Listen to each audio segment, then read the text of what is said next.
तो स्टूडेंट्स, पिछले लेक्चर में हमने देखा कि फोटो इलेक्ट्रिक इफेक्ट पर लाइट की इंटेंसिटी का क्या प्रभाव पड़ता है। स्टूडेंट्स, आज के लेक्चर में हम देखेंगे कि फोटो इलेक्ट्रिक इफेक्ट पर लाइट की फ्रीक्वेंसी का क्या प्रभाव पड़ता है। तो चलिए स्टूडेंट शुरू करते हैं हम अपना आज का वीडियो लेक्चर। आज हम देख रहे हैं कि photo electric current versus frequency of light, यानी इन दोनों का रिलेशन हम देख रहे हैं। तो ये ऑब्जर्व होता है कि जैसे जैसे लाइट की फ्रीक्वेंसी बढ़ाई जाती है वैसे वैसे फोटो करंट की वैल्यू में बढ़ोतरी होती है, लेकिन सैचुरेटेड फोटो करंट की वैल्यू चेंज नहीं होती, राइट। तो इस प्रकार से अलग अलग फ्रीक्वेंसी के लाइट सोर्स के लिए फोटो इलेक्ट्रिक इफेक्ट के करंट और वोल्टेज, इन दोनों के बीच में ग्राफ कुछ इस तरीके का आता है। ये कर्व एक पर्टिकुलर फ्रीक्वेंसी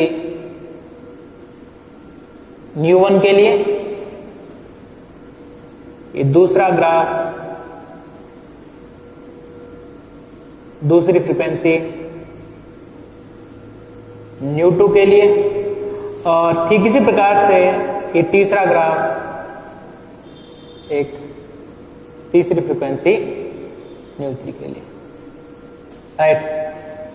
तो आप यहां पर देख सकते हो कि यदि आप फ्रीक्वेंसी में चेंज कर भी लो, राइट, ν1 ν2 ν3, आप यहां पर देख सकते हो कि ν1 ν2 और ν3 इन तीनों के लिए ही सैचुरेटेड फोटो करंट या फिर फोटो करंट सैचुरेशन की वैल्यू एक समान है, जबकि 0 वोल्ट पर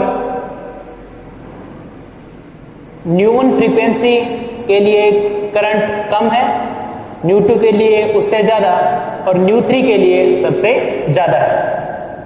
ठीक इसी प्रकार से आप ये यहां पर ये भी देख सकते हो कि प्रत्येक फ्रीक्वेंसी के कॉरस्पॉन्डिंग जो स्टॉपिंग वोल्टेज है या फिर जो स्टॉपिंग पोटेंशियल है वो सेम नहीं है, और जिसकी फ्रीक्वेंसी कम है, आपको पता है कि ν1 जो फ्रीक्वेंसी है वो सबसे कम है, उसके कॉरस्पॉन्डिंग स्टॉपिंग पोटेंशियल सबसे कम है, और उसके बाद में जैसे आप फ्रीक्वेंसी बढ़ाते हो वैसे वैसे स्टॉपिंग पोटेंशियल भी लगातार बढ़ता जाता है। तो स्टूडेंट्स, आइए हम समझते हैं कि ऐसा क्या हो रहा है यहाँ पर कि फ्रीक्वेंसी बढ़ाने के साथ साथ 0 वोल्ट पर फोटो करंट की वैल्यू में बढ़ोतरी हो रही है, लेकिन सैचुरेटेड फोटो करंट की वैल्यू में कोई चेंज नहीं आता। और इसी के साथ आप ये भी हम समझेंगे कि जो स्टॉपिंग पोटेंशियल है वो फ्रीक्वेंसी बढ़ाने के साथ साथ क्यों बढ़ रहा है।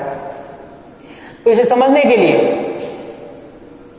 मान लेते हैं कि ये हमारा एक मेटल का सरफेस है, और इस मेटल के सैंपल में ये कुछ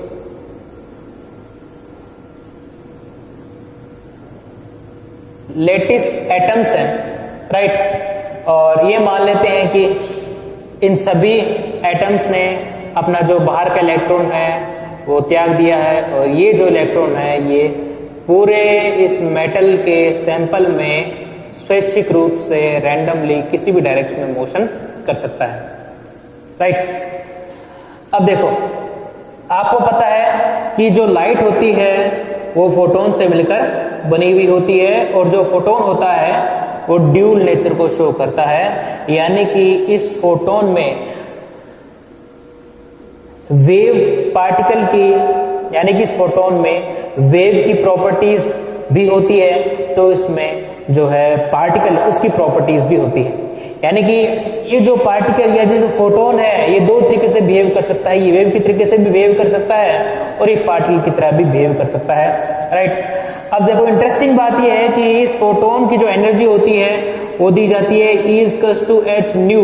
अब देखो खास बात ये है कि फोटोन यदि एक पार्टिकल की तरह बिहेव भी करे तो भी उसकी जो एनर्जी होगी वो फ्रीक्वेंसी पर डिपेंड करेगी, और आपको पता है कि जो फ्रीक्वेंसी होती है वो एक वेव का गुण होती है, एक वेव की प्रॉपर्टी होती है, राइट।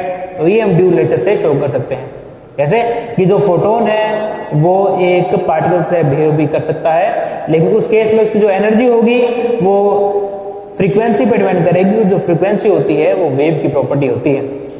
अब देखो, मान लेते हैं कि ये h-1 एनर्जी का फोटोन लाइट सोर्स से निकलता हुआ और इस इलेक्ट्रॉन से टकराता है, राइट। और ये जो इलेक्ट्रॉन है ये सतह के बिल्कुल पास है, इसलिए इस इलेक्ट्रॉन से जब ये फोटोन कोलाइड करेगा, टक्कर करेगा, तो इस इलेक्ट्रॉन को मिलने वाली एनर्जी मैक्सिमम होगी, राइट। और उस एनर्जी की वैल्यू मैं आपको पिछली बड़े लेक्चर में बता चुका हूं, h-nu माइनस h-nu0 होगी, राइट। h-nu0 वर्क फंक्शन को शो करता है, तो इस कारण से इस इलेक्ट्रॉन को मिलने वाली एनर्जी सबसे ज्यादा होगी, Emax होगी, राइट। अब ठीक इसी प्रकार से यदि ये फोटोन किसी अंदर वाले इलेक्ट्रॉन से टकराता तो उसको मिलने वाली एनर्जी h-nu माइनस h-nu0 ही होती, लेकिन जब ये इलेक्ट्रॉन बाहर निकल रहा होता है तब वो लेटिस एटम से टकरा सकता है, आयन से टकरा सकता है, राइट, और इलेक्ट्रॉन से टकरा सकता है, जिसके कारण इसकी एनर्जी में इन कोलिजन्स के कारण लगातार ह्रास होता रहता है, और जब ये इलेक्ट्रॉन बाहर निकलता है तो इसकी एनर्जी Emax की तुलना में कम हो सकती है। इस कारण से इस मेटल के सरफेस से निकलने वाले इलेक्ट्रॉन्स की एनर्जी 0 से लेकर और Emax तक कुछ भी हो सकती है, राइट। यहां तक हम नई चीज सीखी। अब आप देखोगे कि 0 वोल्ट पे करंट की वैल्यू ज्यादा है, राइट, और मैं आपको बता चुका हूं कि करंट चार्ज के फ्लो को मेजर करता है। किसको मेजर करता है? चार्ज के फ्लो को मेजर करता है। जितना ज्यादा चार्ज का फ्लो होगा उतना ही ज्यादा करंट होगा, और आप ये चीज पढ़ चुके हैं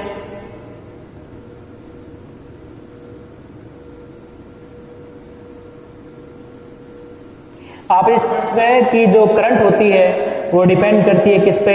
number of charges per unit volume, right. उसके साथ साथ ये डिपेंड करती है वेलोसिटी पे, यानी कि इलेक्ट्रॉन की वेलोसिटी पे भी ये डिपेंड करती है।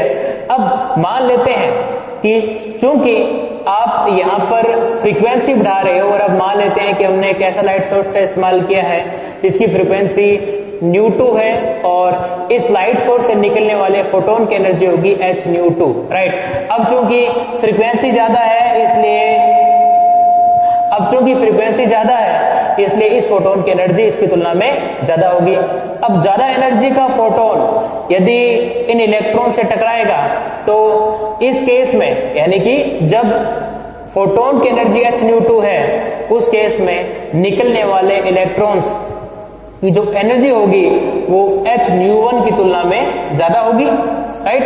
इसका मतलब ये है कि ये जो Emax h-nu1 के कारण प्राप्त हुई है, अब h-nu2 के कारण इस Emax की वैल्यू इससे ज्यादा होगी, राइट। तो ये जो Emax होगा, ये जो Emax है ये आपको h-nu1 फोटोन के कारण मिला था।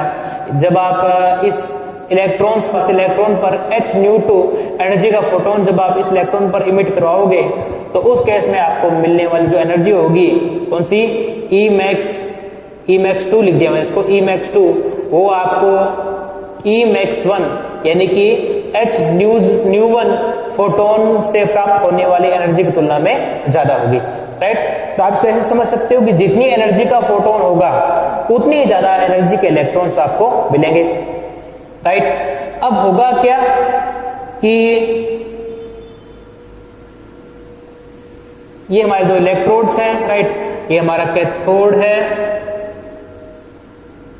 ये हमारा एनोड है और ये हमारा कैथोड है, राइट। ये हमारा क्या है, कैथोड, और ये हमारा क्या है, एनोड, राइट। अब क्या है कि जो इलेक्ट्रॉन्स हैं उनकी एनर्जी पहले की तुलना में बढ़ चुकी है। कब बढ़ी, जब आपने ज्यादा एनर्जी के फोटोन इस मेटल के सरफेस पर इमिट करवाए, तो इसके कारण जो इलेक्ट्रॉन्स बाहर निकले थे उनकी एनर्जी जो होगी वो h-1 के कारण जो एनर्जी मिल रही थी उसकी तुलना में बहुत ज्यादा होगी, और इसके कारण क्या होगा कि इन इलेक्ट्रॉन्स की काइनेटिक एनर्जी भी पहले की तुलना में ज्यादा होगी, सीधी सी बात है। अब चूंकि अब इलेक्ट्रॉन पहले की तुलना में ज्यादा तेज गति से इस इलेक्ट्रोड से इस इलेक्ट्रोड की तरफ मूव करेंगे, इसलिए करंट की वैल्यू पहले की तुलना में बढ़ जाएगी। आप देख सकते हो यहाँ पर कि करंट की वैल्यू पहले की तुलना में बढ़ चुकी है, क्योंकि आपने एक प्रकार से इलेक्ट्रॉन की एनर्जी बढ़ाकर इलेक्ट्रॉन्स के फ्लो रेट में बढ़ोतरी कर दी, राइट। अब इलेक्ट्रॉन्स यहां से यहां तक तेज गति से जाएंगे, इसलिए इलेक्ट्रॉन्स के कारण जब इलेक्ट्रॉन्स यहां से यहां तक पहुंचेंगे तो इन इलेक्ट्रॉन्स के कारण इस सर्किट में फ्लो होने वाली करंट भी ज्यादा होगी। अब ठीक इसी प्रकार से जब आप फोटोन की एनर्जी और ज्यादा बढ़ा देते हो, राइट, तो आपने फोटोन की एनर्जी बढ़ाने के लिए आपने फ्रीक्वेंसी बढ़ा दी, तो जब आप लाइट सोर्स की फ्रीक्वेंसी बढ़ा देते हो तो इस लाइट सोर्स से इमिट होने वाले फोटोन्स की एनर्जी भी बढ़ जाती है, और जिस कारण से जब ये फोटोन्स इस मेटल के सरफेस पर गिरते हैं तो गिरने के पश्चात जब ये इलेक्ट्रॉन से टक्कर करने के पश्चात जो इस सरफेस के जो इलेक्ट्रॉन्स बाहर आते हैं उनकी एनर्जी पहले की तुलना में ज्यादा होती है, राइट। वापस रिपीट कर दूं कि जब आप फोटोन की एनर्जी को बढ़ा देते हो तो फोटोन की एनर्जी बढ़ाने के पश्चात जब ये बढ़े हुए एनर्जी के फोटोन्स इस मेटल के सरफेस से टकराते हैं और टकराने के बाद में जो इलेक्ट्रॉन्स बाहर निकलते हैं उनकी एनर्जी पहले की तुलना में ज्यादा होती है, और इस कारण से आपको 0 वोल्ट पर ज्यादा करंट मिलती है, क्योंकि एनर्जी ज्यादा होने के कारण चार्जेस का फ्लो रेट बढ़ जाता है, और फ्लो रेट बढ़ने का मतलब होता है कि करंट में बढ़ोतरी हो जाती है, और इस कारण से 0 वोल्ट पर आपको ज्यादा करंट मिलती है। तो इसका मतलब क्या है कि जैसे जैसे आप फ्रीक्वेंसी बढ़ाओगे वैसे वैसे 0 वोल्ट पर आपको ज्यादा करंट मिलती रहेगी। तो इस प्रकार से आपने पहली चीज अच्छी तरीके समझ ली। अब हम सीखते हैं कि सैचुरेशन करंट है, जो फोटो सैचुरेशन है वो चेंज क्यों नहीं हो रहा, राइट। तो जो फोटो करंट सैचुरेशन है वो चेंज इसलिए नहीं हो रहा। अब देखो, आपको ये मैंने पिछले वीडियो लेक्चर में बताया था कि जब लाइट सोर्स की इंटेंसिटी बढ़ाते हो तो इसका मतलब ये है कि आप फोटोन की संख्या में बढ़ोतरी कर रहे हो, राइट। यदि आप लाइट सोर्स की फ्रीक्वेंसी को बढ़ाते हो तो आप केवल और केवल फोटोन की एनर्जी बढ़ा रहे हो, फोटोन्स की संख्या में वृद्धि नहीं कर रहे, राइट। आप ध्यान रखेंगे कि जब आप लाइट सोर्स की इंटेंसिटी बढ़ाते हो तो इसका मतलब ये है कि आपने फोटोन की संख्या में बढ़ोतरी कर दी, लेकिन जब आप लाइट सोर्स की फ्रीक्वेंसी बढ़ाते हो तो आपने फोटोन की संख्या में बढ़ोतरी नहीं की, केवल और केवल फोटोन की एनर्जी में बढ़ोतरी की है, राइट। जितने इलेक्ट्रॉन्स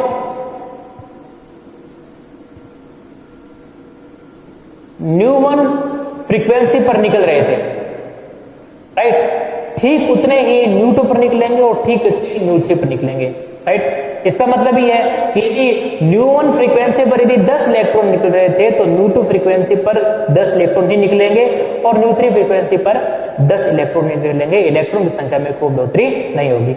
अब उसके बाद में आप क्या कर सकते हो कि जब आप इन दोनों इलेक्ट्रोड्स के बीच में वोल्टेज बढ़ा देते हो, और आपने वोल्टेज को इतनी ज्यादा बढ़ा दिया कि 10 इलेक्ट्रॉन निकल रहे थे, 10 के 10 इलेक्ट्रॉन यहां से यहां तक फ्लो हो रहे हैं, चाहे वो फ्रीक्वेंसी ν1 हो, चाहे ν2 हो, चाहे ν3 हो, सभी के लिए इलेक्ट्रॉन्स की संख्या सेम है, इलेक्ट्रॉन की संख्या में कोई चेंज नहीं हुआ है, और आपने वोल्टेज अब इतनी ज्यादा बढ़ा दी है कि सारे के सारे इलेक्ट्रॉन यहां से यहां तक पहुंच रहे हैं, एक साथ पहुंच रहे हैं, और जिसके कारण क्या होगा कि चूंकि सभी के सभी केस में 10 के 10 इलेक्ट्रॉन ही है, इसलिए यहां पर पहुंचने वाले इलेक्ट्रॉन्स की संख्या सभी केस में सेम होगी, चाहे वो फ्रीक्वेंसी ν1 हो, चाहे ν2 हो, चाहे ν3 हो, यहां पर 10 के 10 इलेक्ट्रॉन एक साथ पहुंचेंगे, इसलिए जो सैचुरेशन जो फोटो करंट सैचुरेशन है उसकी वैल्यू एक समान रहेगी, उसकी वैल्यू चेंज नहीं होगी, राइट। तो आपने यहां पर देखा कि चूंकि फ्रीक्वेंसी बढ़ाने से फोटोन की संख्या में बढ़ोतरी नहीं होती और जिसके कारण इलेक्ट्रॉन की संख्या में बढ़ोतरी नहीं होती,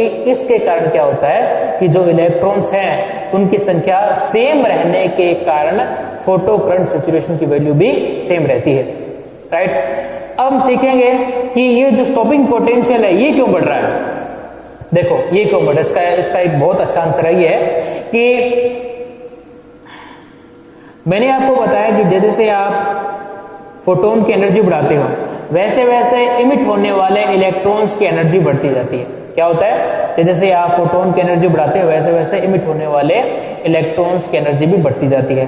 अब मान लेते हैं कि H की जब आवृत्ति ν1 थी उस केस में जो इलेक्ट्रॉन्स बाहर निकल रहे थे उन इलेक्ट्रॉन्स में सबसे जो मैक्सिमम एनर्जी थी उसकी वैल्यू कितनी है, मान लेते हैं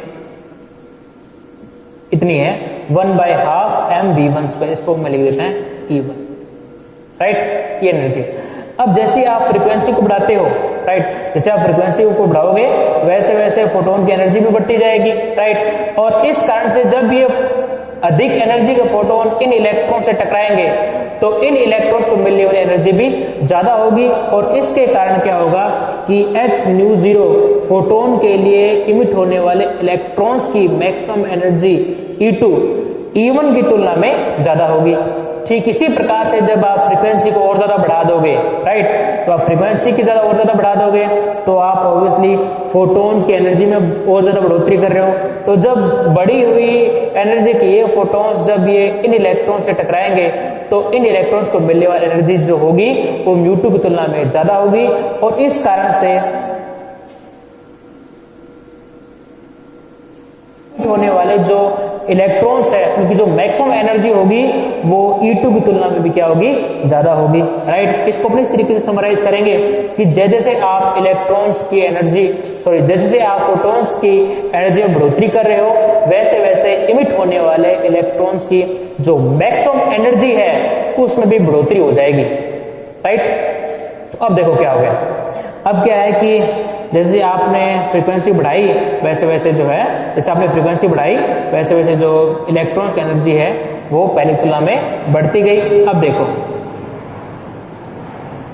मैंने आपको बताया पिछले लेक्चर में कि इस इलेक्ट्रॉन को, जैसे मान लो ये इलेक्ट्रॉन है, इस इलेक्ट्रॉन को यहां से यहां तक पहुंचने से रोकने के लिए आपको इन दोनों इलेक्ट्रोड्स के बीच का इलेक्ट्रिक फील्ड चेंज करना पड़ेगा, अपोजिट करना पड़ेगा। तो इन दोनों इलेक्ट्रोड्स के बीच की इलेक्ट्रिक फील्ड को चेंज करने के लिए हम क्या करेंगे कि जो एनोड है उस पर लगा देंगे नेगेटिव और जो कैथोड उस पर लगा देंगे हम पॉजिटिव, राइट। तो हमने क्या किया कि जो कम्यूटेटर था उसकी सहायता से हमने इस इलेक्ट्रोड को नेगेटिव कर लिया, इस इलेक्ट्रोड को पॉजिटिव कर लिया, राइट। अब चूंकि इलेक्ट्रॉन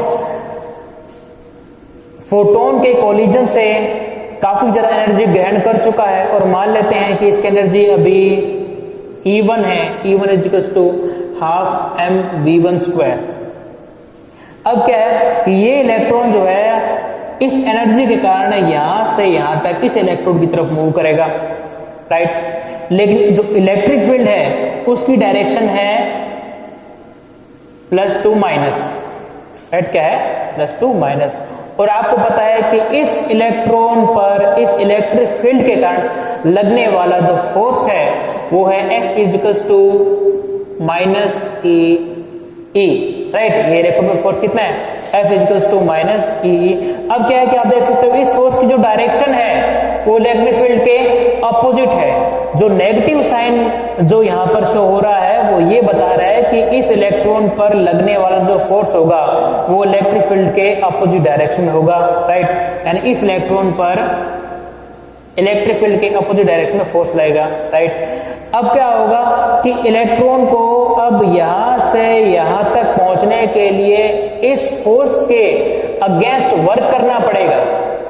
क्या करना पड़ेगा कि इस इलेक्ट्रॉन को यहां से यहां तक पहुंचने के लिए इस फोर्स के जो फोर्स लगा F -E, इस फोर्स के अगेंस्ट वर्क करना पड़ेगा, राइट। यदि ये किया गया वर्क, यदि इस फोर्स के अगेंस्ट किया गया वर्क यदि इसके इक्वल हो गया, राइट, अब स्पीड कर दूं, यदि इस इलेक्ट्रिक फील्ड और इस इलेक्ट्रिक फील्ड के कारण लगने वाले फोर्स F इस फोर्स के अगेंस्ट किया गया वर्क यदि इसकी काइनेटिक एनर्जी के इक्वल हो गया तो इलेक्ट्रॉन यहां से यहां तक तो पहुंच जाएगा, लेकिन इस इलेक्ट्रोड पर कलेक्ट नहीं हो पाएगा, राइट। अब मान लेते हैं कि इलेक्ट्रॉन जो है यहां से यहां तक मूव करता हुआ इस फोर्स के अगेंस्ट काम कर रहा है, इस फोर्स के अगेंस्ट वर्क कर रहा है, और इस कारण से क्या हो गया कि जब तक इलेक्ट्रॉन यहां से यहां तक पहुंचा तब तक इस इलेक्ट्रॉन के द्वारा किया गया टोटल कार्य, टोटल वर्क जो होगा वो इस काइनेटिक एनर्जी यानी इलेक्ट्रॉन काइनेटिक एनर्जी के इक्वल हो चुका है। तो इलेक्ट्रॉन जब यहां से यहां तक पहुंचेगा 10 इलेक्ट्रोड के पास हो जाके रुक जाएगा, और रुकने के बाद में क्या होगा कि इलेक्ट्रोड जो होगा ये इस प्लस इलेक्ट्रोड की तरफ आकर्षित होना शुरू हो जाएगा, और उसके बाद में वो रिवर्स मोशन करना शुरू कर देगा, राइट। तो ये जो इलेक्ट्रॉन था ये यहां से यहां तक गति करता हुआ इसने इतना ज्यादा वर्क कर लिया कि जब इलेक्ट्रॉन यहां से यहां तक पहुंचा तो उसकी एनर्जी 0 होगी, और उसके बाद में क्या होगा कि जो इलेक्ट्रॉन है अब इस पॉजिटिव इलेक्ट्रोड के द्वारा आकर्षित किया जाएगा, और इलेक्ट्रॉन जो है वापस पीछे की तरफ मूव करना शुरू कर देगा। अब इसके कारण क्या होगा कि ये जो इलेक्ट्रॉन था ये इस इलेक्ट्रोड पर पहुंचा ही नहीं, इसलिए इस इलेक्ट्रोड पर नहीं पहुंचने के कारण एक्सटर्नल सर्किट में कोई करंट फ्लो नहीं होगा, और इस कारण से करंट की वैल्यू 0 हो जाएगी, राइट। आप देख सकते हो यहां पर करंट की वैल्यू 0 होगी। अब क्या है कि ये जो किया गया जो वर्क होगा, राइट, यदि वर्क कम है और एनर्जी ज्यादा है, राइट, यदि इस इलेक्ट्रॉन को यहां से यहां तक पहुंचने में किया गया कार्य कम है और इलेक्ट्रॉन की एनर्जी ज्यादा है तो इलेक्ट्रॉन यहां से यहां तक पहुंच सकता है, राइट। यदि वर्क ज्यादा है और इलेक्ट्रॉन की एनर्जी कम है तो इलेक्ट्रॉन यहां से यहां तक नहीं पहुंच पाएगा, राइट। अब आपने क्या किया कि फ्रीक्वेंसी बढ़ाई, और फ्रीक्वेंसी बढ़ाने के साथ साथ आपने इलेक्ट्रॉन की काइनेटिक एनर्जी में चेंज कर दिया, आपने इलेक्ट्रॉन की काइनेटिक एनर्जी को बढ़ा दिया, ठीक। अब जब इसकी एनर्जी कम थी, जब इसकी एनर्जी इवन थी, तब आपको V01 इस वोल्टेज पर करंट की वैल्यू 0 प्राप्त हो गई, राइट। अब आपने क्या किया, एनर्जी बढ़ा दी, तो जो आपने इस इलेक्ट्रॉन की एनर्जी बढ़ा दी है तो अब इलेक्ट्रॉन को यहां से यहां तक पहुंचने के लिए जो कार्य करना पड़ेगा वो इसकी एनर्जी की तुलना में कम है, इसलिए इलेक्ट्रॉन यहां से यहां तक आसानी से पहुंच जाएगा। तो अपने क्या करेंगे कि इलेक्ट्रॉन को यहां से यहां तक पहुंचने से रोकने के लिए इन दोनों प्लेटों के बीच में इलेक्ट्रिक फील्ड की वैल्यू बढ़ा देंगे, राइट। तो आपने क्या किया कि इन दोनों प्लेट्स के बीच में इलेक्ट्रिक फील्ड की वैल्यू को बढ़ा दिया। अब इलेक्ट्रिक फील्ड जब ज्यादा हो गया तो इलेक्ट्रॉन पर, राइट, इलेक्ट्रॉन पर लगने वाला फोर्स भी ज्यादा हो जाएगा, और इस कारण से इलेक्ट्रॉन को यहां से यहां तक पहुंचने में ज्यादा कार्य करना पड़ेगा।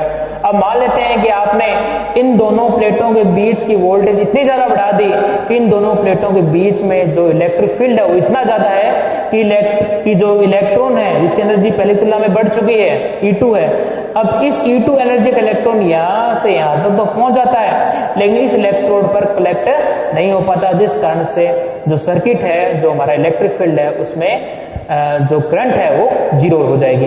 तो आपने देखा कि जब इलेक्ट्रॉन की एनर्जी आप बढ़ा देते हो तो आपको इलेक्ट्रॉन को यहां से यहां तक पहुंचने से रोकने के लिए ज्यादा वोल्टेज लगानी पड़ेगी, राइट। यानी इस E2 एनर्जी के इलेक्ट्रॉन के लिए स्टॉपिंग पोटेंशियल की वैल्यू बढ़ जाएगी, राइट। अब देखो क्या हो गया, अब आपने इलेक्ट्रॉन की एनर्जी और ज्यादा बढ़ा दी। अब मान लेते हैं कि आपने इलेक्ट्रॉन की एनर्जी को बढ़ाने के लिए आपने H-3 एनर्जी का फोटोन इस मेटल के सरफेस पर इमिट कराया, और जिस कारण से निकलने वाले इलेक्ट्रॉन की एनर्जी E2 की तुलना में बढ़ गई। क्या होगी, E3 एनर्जी E2 की तुलना में बढ़ गई। अब क्या हुआ कि आपने इलेक्ट्रॉन की एनर्जी को बढ़ा दिया है, लेकिन आपने इन दोनों इलेक्ट्रोड्स के बीच की वोल्टेज को चेंज नहीं किया। तो अब क्या है, चूंकि इलेक्ट्रॉन की एनर्जी ज्यादा है और इलेक्ट्रॉन को यहां से यहां तक पहुंचने के लिए किया गया कार्य कम है, इसलिए इलेक्ट्रॉन जो है यहां से यहां तक आसानी से पहुंच सकता है। अब आपको वापस से इलेक्ट्रॉन को यहां से यहां तक पहुंचने से रोकने के लिए इलेक्ट्रिक फील्ड बढ़ाना पड़ेगा, और इलेक्ट्रिक फील्ड बढ़ाने के लिए आपको इन दोनों इलेक्ट्रोड्स के बीच की वोल्टेज की वैल्यू बढ़ानी पड़ेगी। जब आप वोल्टेज की वैल्यू इतना ज्यादा बढ़ा दोगे कि इलेक्ट्रॉन यहां से यहां तक नहीं पहुंच पाएगा तो ऑटोमेटिकली सर्किट में करंट की वैल्यू 0 हो जाएगी। इस कारण से आपको इस इलेक्ट्रॉन को यहां से यहां तक पहुंचने के लिए, अब इस इलेक्ट्रॉन की एनर्जी पहले की तुलना में ज्यादा है, नेगेटिव की तुलना में ज्यादा है, इसलिए इस इलेक्ट्रॉन को यहां से यहां तक पहुंचने के लिए आपको ज्यादा वोल्टेज लगानी पड़ेगी, राइट। और इस कारण से इस V3 के लिए, इस nu3 के लिए जो स्टॉपिंग पोटेंशियल होगा वो भी पहले की तुलना में ज्यादा होगा। तो स्टूडेंट्स, इस प्रकार से आपने इस वीडियो लेक्चर में 3 चीजें सीखी कि 0 वोल्ट पे करंट की वैल्यू क्यों बढ़ती है। उस पर हमने सीखा कि जो सैचुरेशन फोटो करंट है, जो सैचुरेटेड फोटो करंट है या जो फोटो करंट सैचुरेशन है, उसकी वैल्यू सेम क्यों रहती है। और उसके बाद आपने ये सीखा कि जो स्टॉपिंग पोटेंशियल है वो चेंज होता है और क्यों होता है।